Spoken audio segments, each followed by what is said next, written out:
Good morning, everybody. Just a few words to begin about the situation in Iran. I don't think Israel, frankly, had any choice as Iran moves closer and closer to nuclear weapon capability, and as Iran clearly states, they want to wipe Israel and its people off the face of the map. I don't think they had any choice at all. I'm pleased that the Americans have intervened. Generally, I'm against military interventions. I was vehemently opposed to what happened in Libya. I was strongly opposed to what happened in Iraq 20 years ago. And I've always thought that going for regime change was a really very dangerous policy, because you don't know what is going to follow. In this case, this Iranian regime, brutal, evil, they've been there for 4 decades, and I still find it actually quite difficult to believe that Obama, the European Union, and of course the ever-reliable British Foreign Office got all of this completely and utterly wrong with the JCPOA agreement just over a decade ago, which just simply allowed tens of billions of dollars to be freed up for the Iranians, which they've used to fund the Houthis, Hamas, Hezbollah, and anybody else that intends to cause grief.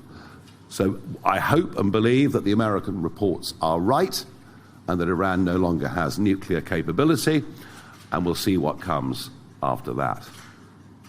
Perhaps the only surprise is the only person in the country who didn't seem to know the Americans were about to do something was the British Prime Minister himself, who appears to be totally dumbfounded by the whole thing, and says there should be de-escalation, whilst in the next sentence saying Iran should not have nuclear capability. We'll look forward to the Prime Minister explaining to the House of Commons this afternoon exactly what the British position is. Over the course of the last few years, a political narrative that has got stronger and stronger is tax the rich. Is it fair that people earn these vast sums of money? Surely we should tax them more.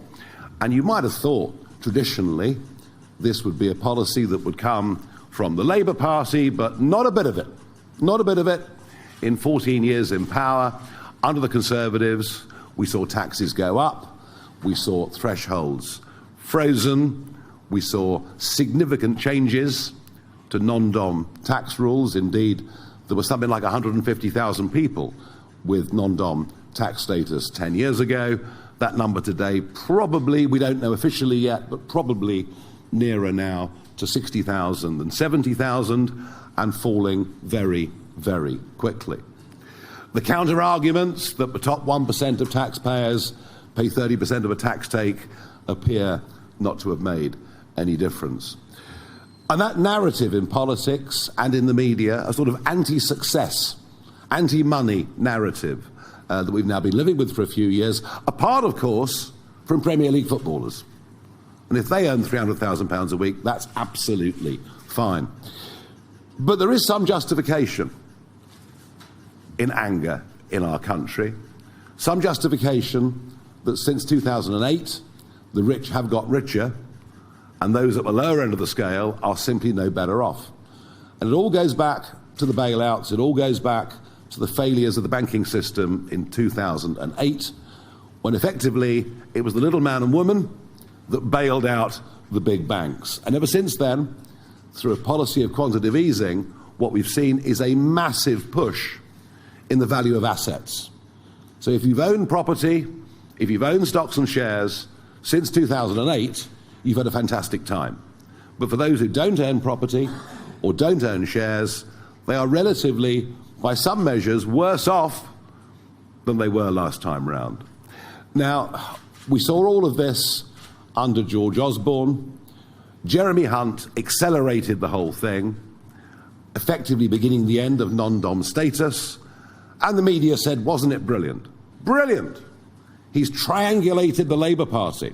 They can't attack him from the left on money.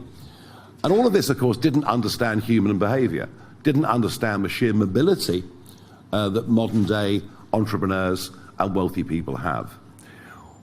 The last year for which we have full figures shows that 10,800 wealthy people left the country. Some of them non-doms, some of them British too. We don't have the updated figures, but certainly all the stories we get from central London is that it is becoming a very rapid exodus. And this is catastrophic for our country. Rachel Reeves, of course, in her first budget has completely finished the job by bringing in all sorts of rules that didn't exist. For example, implications for global wealth on inheritance. Our tax take is falling. Many talented people are leaving. And we want, as a party, as many entrepreneurs, as many risk takers, as many job creators, as many people paying lots of tax, as many people investing huge sums of money. We want as many of them as possible to be in our country. And that is why today we're coming up with this idea of the Britannia Card, which Zia will go into more detail.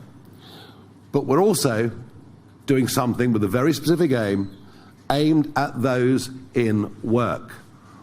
One of the things that we heard so often, heading up to the 1st of May local elections, a young couple that work, pay for childcare, they say, why do we bother?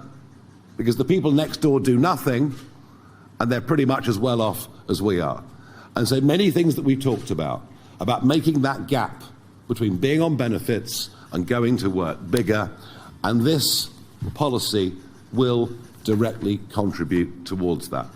I spoke to a senior tax advisor in the Far East this morning who said to me, even if people don't take up the Britannia Card, big global businessmen and women will buy it anyway to give themselves an option.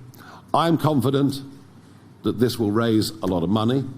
I believe it will stop the exodus of people leaving this country. And given that the Labour Party now tend to copy every single policy that we put forward, including today, they're saying that energy bills are too expensive for industry. Well, who knew? Who knew? So I expect within a year, something like the Britannia Card will be introduced by whoever succeeds Rachel Reeves, given that she is the worst Chancellor I've certainly seen in my lifetime. So I hope we're setting the agenda here to stop the exodus and to start to encourage people to come back to this country, both foreigners and British businessmen and women.